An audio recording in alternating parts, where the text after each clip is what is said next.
Your army is in shambles. You've just lost 500,000 men in a catastrophic Russian campaign. All of Europe is united against you. Most leaders would surrender, but not Napoleon Bonaparte. In the next few minutes, you'll discover how one of history's greatest commanders turned his darkest moment into a stunning comeback that shocked the world. The year was 1813. Napoleon had just retreated from Moscow in what historians call the most disastrous military campaign in history. But what happened next would prove why Napoleon wasn't just another general. He was a master of turning defeat into victory. Let's rewind 6 months before this moment. Napoleon's Grande Armée lay frozen across the Russian landscape. 500,000 men had marched into Russia. Only 20,000 stumbled back. Europe celebrated. They thought the French emperor was finished. Austria, Prussia, and Russia formed an alliance to crush what remained of French power. They called themselves the Sixth Coalition, but they made one crucial mistake. They gave Napoleon time to think. Within just 100 days of returning to Paris, Napoleon did something unprecedented. He raised a new army of 350,000 men from scratch. How? He unleashed a propaganda campaign that turned his defeat into a story of heroic sacrifice. He portrayed the Russian campaign not as a failure, but as a battle against nature itself. The French people rallied behind him. It would have paralyzed most leaders. His new soldiers were inexperienced. His best veterans lay buried in Russian snow. The coalition armies outnumbered him 2-1. Traditional military wisdom said he should play defense. Napoleon chose to do the opposite. This is where Napoleon's genius truly shined. While his enemies expected him to cower behind France's borders, he was already planning his next move. He understood something that modern leaders still struggle with today. Momentum isn't just about moving forward. It's about moving forward faster than your opponents can react. In April 1813, he launched a lightning campaign into Germany. His strategy? Use speed and surprise to defeat his enemies before they could unite their forces. At the Battle of Lutzen, he proved that defeat hadn't dulled his genius.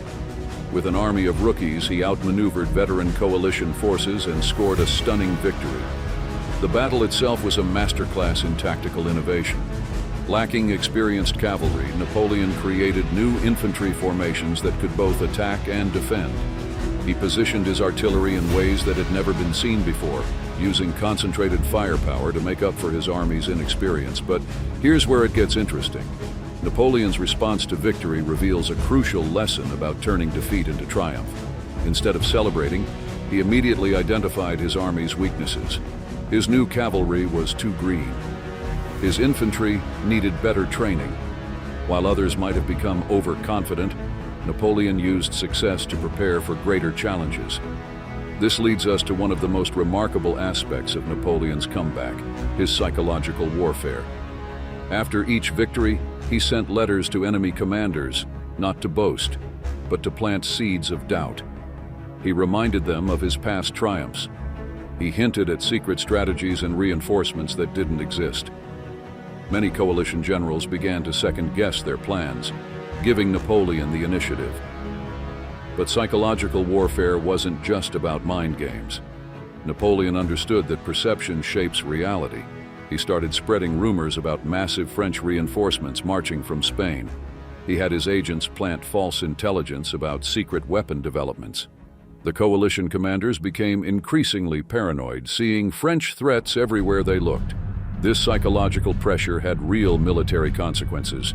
Coalition armies began to move more cautiously. Giving Napoleon the time he needed to train his new forces, they spread their forces too thin, trying to guard against attacks that would never come. In essence, Napoleon turned their own fears into a weapon against them. The culmination came at Dresden in August 1813. The coalition armies thought they had Napoleon trapped. They had 200,000 men to his 120,000. They attacked from multiple directions, confident in their superior numbers. What they didn't know was that Napoleon had been studying their movements for weeks. He noticed their commanders were afraid to attack him directly. He used this fear to position his forces perfectly. When the coalition finally moved in for the kill, Napoleon sprung his trap. The Battle of Dresden became his masterpiece of defensive-offensive warfare. He let the coalition armies advance, then struck their flanks with devastating force. In 2 days of fighting, he inflicted 38,000 casualties while losing only 10,000 men. He had turned his enemies' confidence into their weakness. Let's break down exactly how Napoleon achieved this. First, he positioned his forces to appear weaker than they were. He deliberately left gaps in his lines, tempting the coalition to advance. When they took the bait, he had hidden artillery batteries open fire from elevated positions, creating chaos in their ranks. Second, he used the weather to his advantage. Heavy rain had made the ground muddy, slowing the coalition's movement. Napoleon had studied the terrain weeks in advance and knew exactly where the mud would be deepest. He positioned his forces on firmer ground, giving them a crucial mobility advantage. Third, he employed psychological warfare even during the battle itself. He ordered periodic cavalry charges that weren't meant to break through. They were designed to make the coalition commanders nervous about their flanks. This forced them to hold reserves back, reducing their attacking power. But Napoleon's comeback teaches us something deeper than military strategy. It reveals 3 principles anyone can use to transform defeat into victory. Never waste a crisis. Napoleon used his Russian defeat to rebuild his army from the ground up, fixing problems that success had hidden. He didn't just replace what was lost, he created something better. Speed beats perfection. Instead of waiting until everything was perfect, Napoleon moved fast and adapted on the fly. He understood that in any competitive situation, perfect timing rarely exists. The key is to act decisively with the resources you have. Turn weaknesses into strengths. His young army lacked experience, so he designed strategies that used their energy and enthusiasm instead of veteran skill. He didn't try to make his new army fight like his old one. He created new tactics that played to their unique advantages.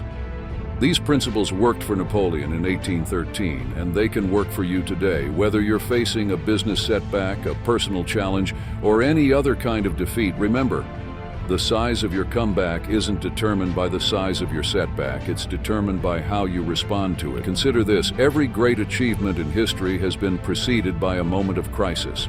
Steve Jobs was fired from Apple before returning to make it the world's most valuable company.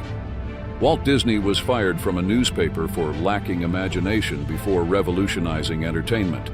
Thomas Edison failed thousands of times before inventing the light bulb. Napoleon's story teaches us that defeat isn't the end, it's often just the beginning. When you're knocked down, you have a choice. Stay down or use the fall to learn how to rise stronger. The difference between history's greatest comebacks and forgotten failures isn't resources, luck, or talent. It's the ability to see opportunity in disaster. But here's the thing about Napoleon's comeback that most people don't know. Even as he celebrated his victory at Dresden, he was already planning his next move because he understood something crucial about turning defeat into victory.